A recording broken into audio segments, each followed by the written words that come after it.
Welcome to my channel. आज हम पढ़ेंगे इंग्लिश के कुछ इंपॉर्टेंट क्वेश्चन। ये सभी क्वेश्चन प्रीवियस ईयर एग्जाम में आए हुए हैं और नेक्स्ट एग्जाम में आपकी बहुत ज़्यादा हेल्प करेंगे। Question number first, error detection type है।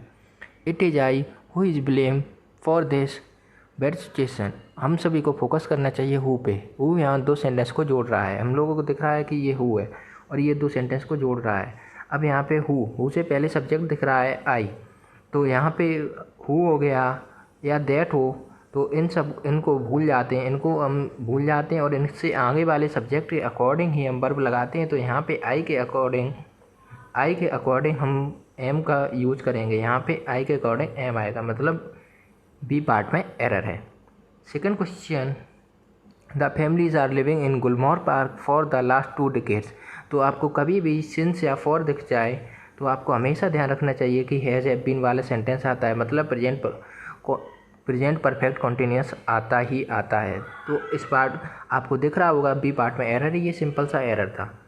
थर्ड क्वेश्चन, इसमें आपको कुछ इम्प्रूवमेंट करनी है। The chair will disposed in an auction.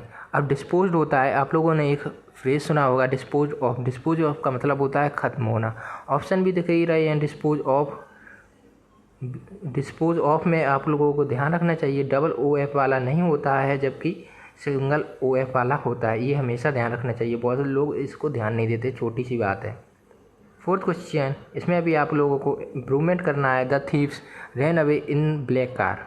तो ऑप्शन हैं fled, escaped with, jumped away, no improvement. Ran away in a black car, मतलब थीव्स कैसे भागे होंगे, ब्लैक कार में भाग तो नहीं सकते।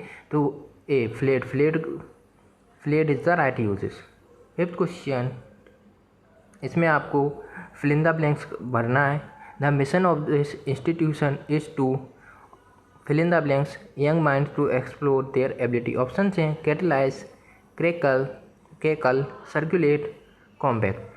कैटलाइज का मतलब समझते हैं। कैटलाइज का मतलब होता है किसी प्रोसेस को आगे बढ़ाना। तो हम यहाँ से इसका मतलब समझते हैं कि इस इंस्टीट्यूशन का मतलब है कि उनके माइंड को थोड़ा फास्ट बनाना। तो catalyse is the right answer. Other words हैं जैसे कि केकल, सर्कुलेट, कॉम्पैक्ट, इनका भी मतलब समझा देते हैं। केकल का मतलब होता है कि बातें करना या धीमे बातें करना। कॉम्पैक्ट का मतलब एक बैटल वगैरह से एक होता है। और सर्कुलेट का मतलब तो पता ही है, सर्कुलेटरी चीज़ें आप लोगों ने बहुत ज़्यादा सुना होगा, सर्कुलेट वर्ड। सिक्स्थ क्वेश्चन, इसमें आपको सिमिलर वर्ड मीनिंग बताना है, यानी कि सिनोनिम्स बताना है। क्वेश्चन ऑफ विजनरी, ऑप्शन है dreamy, seventh, philosopher, send. Visionary का मतलब होता है कि जो आगे की सोचता हो, तो dreamy is the right answer. Other words हैं जैसे कि सेवेंट का मतलब होता है कि सन टाइप का। फिलोसफर मतलब जो फिलोसफी की बातें करता हो। सेंट का मतलब तो सबको समझ में आ ही रहा है, सेंट होता है।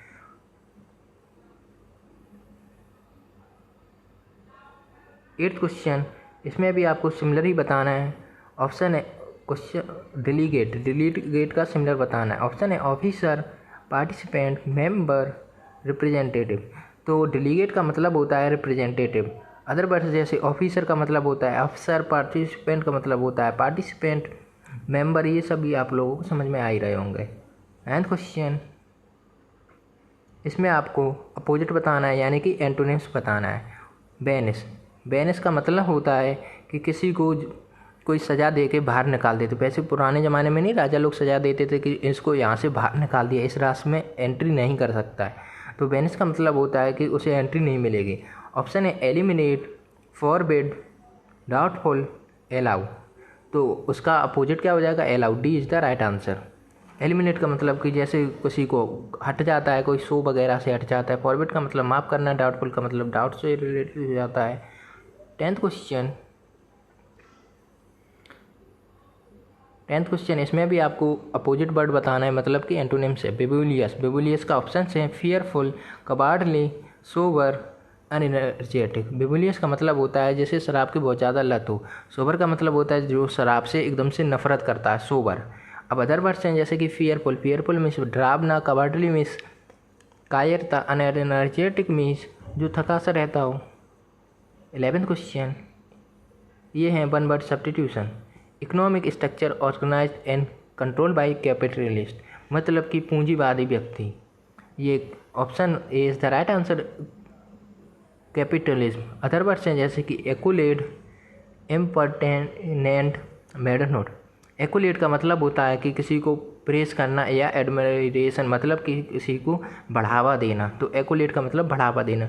अब इम्पर्टिनेंट का मतलब होता है नॉट शोइंग प्रॉपर रिस्पॉन्स, मतलब कुछ प्रॉपर रिस्पॉन्स नहीं बताना, कि उसका आंसर नहीं देना, जैसे कि बहुत बाबू वगैरह लोग नहीं करते हैं।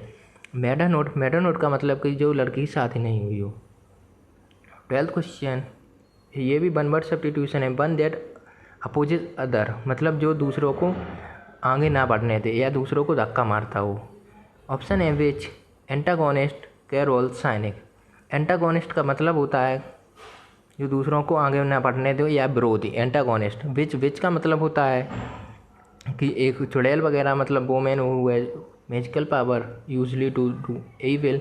कैरोल, कैरोल एक फोल्क सॉन्ग होता है, मतलब कि जो हमारे पुराने गीत होते हैं उसको कैरोल कहते हैं। सैनिक का मतलब जो हर बात पे क्वेश्चन करता हो, आइंस्टीन जैसे टाइप के लोग होते हैं कुछ, उसको उनको सैनिक बोलते हैं। 13 क्वेश्चन, ये भी वन वर्ड सब्स्टिट्यूशन है।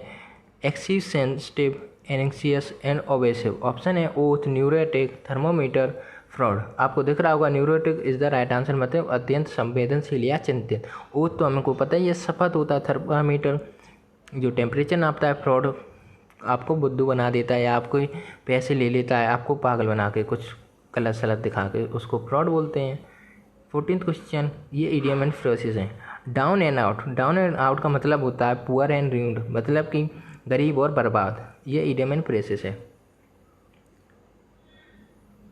15th क्वेश्चन, सी रेड, ये भी इडियम एंड फ्रेजेस है। रेड से समझ में आ रहा होगा कि कुछ गुस्से की बात है, तो option be very angry is the right answer, गुस्से में होना।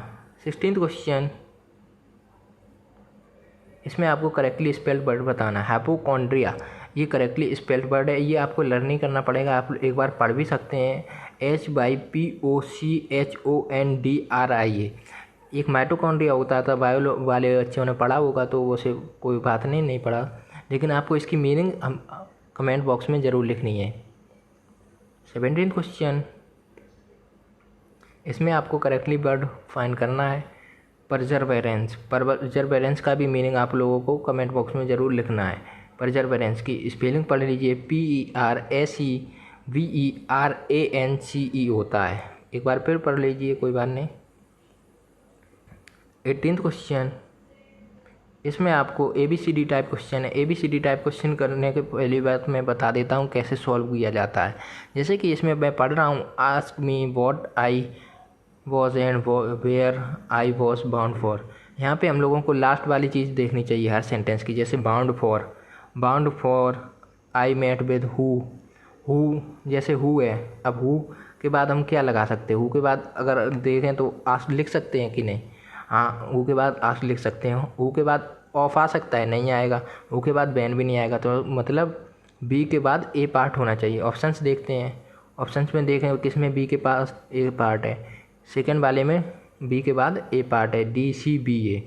अब इसके हिसाब से हमको एक बार सेंटेंस बना के देखते हैं और देखते हैं सेंसफुल है कि नहीं। DCBA, when I came to the foot of, तो फुट के बाद ऑफ आ सकता है, फुट आस्क्ड नहीं आ सकता, फुट आई नहीं आ सकता, मतलब DCBA is the right answer. ऐसे ही आपको ABCD टाइप क्वेश्चन को सॉल्व करना है। 19th क्वेश्चन, ये एक्टिव पैसिव वॉइस फॉर्म है। Please give me your pen and take your seat.